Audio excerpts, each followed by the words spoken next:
बाहर निकाल दिया मैंने उस बुढ़े ससुर को। अरे नहीं नहीं, ऐसी जगह छोड़ के आई हूँ ना उस बुढ़े को कि 7 जन्मों तक भी ना इस घर का रास्ता पता नहीं चलेगा उसे।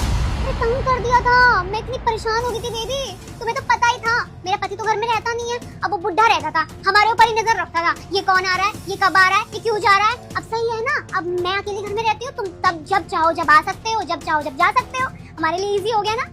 हाँ ये तो है।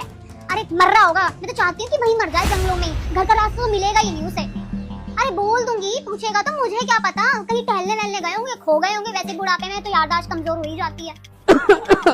1 मिनट रुको। बहू, अरे बुड्ढे तू फिर आ गया, तुझे तो मैं देहरादून के जंगलों में छोड़ के आई थी, तुझे यहाँ का रास्ता किसने दिया। बहू कैसी बात कर रही हो, यहाँ का रास्ता तो मैं पूरी उम्र हो गया देखता देखता, पर मुझे क्यों छोड़ के आ रही है बहू तू। मेरे बेटे को पता चलेगा तो क्या करेगा वो तेरे साथ, पता है? नहीं पता, मैं बताता हूँ, वो तुझे घर से निकाल देगा, क्योंकि वो ना मुझसे बहुत प्यार करता है।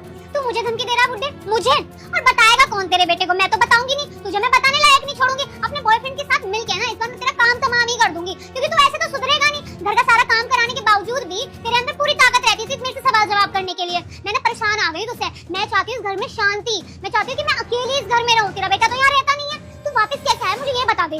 वापिस मैं ना घूमता घूमता यहाँ तक पहुँच गया हूँ, 4-5 दिन से मैं भूखा हूँ, लेकिन बहू कितने दिन पहले छोड़ के आई थी तो मुझे याद नहीं है। अरे तुझे कितने दिन पहले छोड़ के आई थी ये याद नहीं है, घर का रास्ता बराबर याद है, खाने खाने के बाद तू खाना भूल जाता है, वैसे तुझे रास्ता घर का पूरा याद था। मैं तो ये सोच रही हूँ बुढ़ापे में लोगों की याददाश्त चली जाती है, पर तेरी तो पूरी बराबर है, इतनी दूर से भी घर ढूंढ लिया तूने। बहू क्यों ना ढूंढूं, इस घर को मैंने बहुत मेहनत से बनाया है और अपने बच्चे को पढ़ा लिखा कर मैंने एक पुलिस ऑफिसर बनाया है, वो तो 2 महीने से बस ट्रेनिंग पे जा रखा है। काश वो बच्चा आ जाता, मैं उससे मिल लेता, उसके बाद ना बहू मैं यहाँ से चला जाऊंगा हमेशा के लिए। मैं तो चाहती हूँ तेरा बच्चा भी वहीं मर जाए, तेरा बच्चा वहाँ मर जाएगा, ये प्रॉपर्टी मेरी हो जाएगी, तुझे तो मैं घर से निकाल ही दूंगी। ये कैसी बात कर रही है तू उससे प्यार नहीं करती क्या?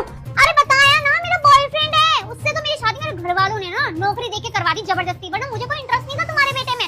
अब वो मर जाएगा ना वहाँ तो उसकी नौकरी भी मुझे मिल जाएगी। मैं चाहती हूँ मेरे पीछा छूटे तुम्हारे बेटे से भी। देखो ये बहुत गलत कर रही है तू, चल मुझे निकाला तो कोई नहीं, तू मेरे बेटे को भी मारना चाहती है, अब तुझे भगवान छोड़ेगा नहीं, क्योंकि तेरे पाप का घड़ा ना भर चुका है। उससे पहले मैं माँ लक्ष्मी हूँ, तुझे मेरा शराब है कि वीडियो को लाइक और चैनल को सब्सक्राइब करके कमेंट में जय माँ लक्ष्मी लिख दे। तुम तो 2-3 महीने बाद आने वाले थे ना, फिर अचानक से कैसे आ गए? अचानक से कैसे आ गया? अरे मैं बताता हूँ ना अचानक से कैसे आ गया। मेरे पापा ने मुझे कॉल किया था स्टडी नंबर से, क्योंकि उन्हें मेरा फोन नंबर याद था, और रो रहे थे, गिड़गिड़ा रहे थे कि तुम्हारी बहू ने मुझे धक्के मार के पता नहीं कहाँ जंगलों में छोड़ दिया है। 4 दिन से ना लोगों से लिफ्ट मांगते मांगते कहीं वो पहुंचे जहाँ से उन्होंने मुझे कॉल किया है। मैंने सोचा लगता है पापा ना झूठ बोल रहे हैं, लेकिन मैंने सोचा मेरे पापा झूठ क्यों बोलेंगे, फिर मैंने सोचा एक बार क्यों ना मैं घर जाके देखूं कि